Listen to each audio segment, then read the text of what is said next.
সরকারের উদ্দেশ্যে আপনি কি কইতে চান? সরকারের উদ্দেশ্য কি কমু, আমরা কইলি কি আর আমরা না কইলি কি। হইলেও তো হইতে পারে। আজ পর্যন্ত দেখছেন কৃষকের কথায় কোনো কিছু হয়েছে? হয় নাই। তাইলে আর খুদা কইয়া লাভ নাকি? সরকার যেটা মন চাই সেটাই করুক, কৃষকের ধরে নিয়ে সব মেরে লাগ আটকাই। সব কথা তো সরকার পর্যন্ত পৌঁছায় না। না পৌঁছাবে কেমনে? কৃষক কি আর সরকারের পক্ষ যাইতে পারে? যারা যায় কৃষকের নামে কিছু কয়ে আইন নামিনে হারাই খায় শেষ করে। মানে আগে পরে তো যা গেছে গেছে, এখন তো নতুন সরকার, এই সরকার দিয়ে তো পৌঁছাইলেও তো পৌঁছাইতে পারে। নতুন সরকার যদি কৃষকের উপরে চাহিদা খাওয়া করে না পৌঁছাইব।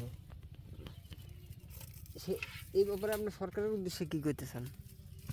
না সরকারের উদ্দেশ্য আমার কিছু করে লাভ নেই। আপনি কৃষকের উদ্দেশ্যে কবেন, আসলে আপনার কোনটা হইলে সব থেকে সুবিধা হয় কৃষকের?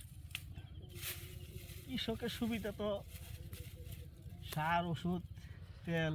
মানে আপনি কইতে চাইতেছেন যে সার তেল ওষুধ মানে যেগুলো কৃষিকাজে প্রয়োজন এগুলোর দাম কমানোর জন্য। দাম কমানোর লেগে, দাম কম আর বেশি যেমন তেমন পাওয়া যায় না, কৃষকের দেয় না। এর ভিতরে আছে বীজ। বা সরকার তো যেমন সারের উপরে প্রচুর ভর্তুকি দেয়। ভর্তুকি দিলে কি আমরা তো কোনো কিছুরই খোঁজ খবর পাই না, বুঝছেন না? মূলত তাহলে বাজার মনিটরিংটা ঠিক মতো হয় না, এটাই হলো সব থেকে বড় সমস্যা। আমরা তো কোনো কিছুর খোঁজ খবর পাই না। সরকার দিয়ে যাইতেছে, বাজার মনিটরিং ঠিক মতো হয় না, এই জন্য কৃষক আসলে যে সুবিধা পাওয়ার কথা সেই সুবিধা পায় না। খায়া সুবিধা নাই, খায়া ফেলাইতেছে সেই সিন্ডিকেট।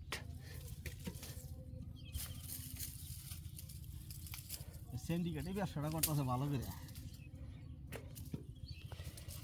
সিন্ডিকেটের কারণেই তো দেশটাই শেষ হয়ে যেতেছে। সরকার কি ওই সিন্ডিকেটের উপরে চাহিদা ফেলাতে পারে না? যারা কি করতেছে সরকার তো চেষ্টা করতেছে।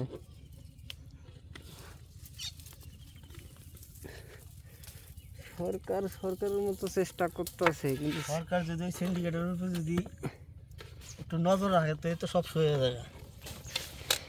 বাংলাদেশের সিন্ডিকেট মারাত্মক লেভেলের সিন্ডিকেট, এরা সব ম্যাক্সিমাম মূল্য চোর।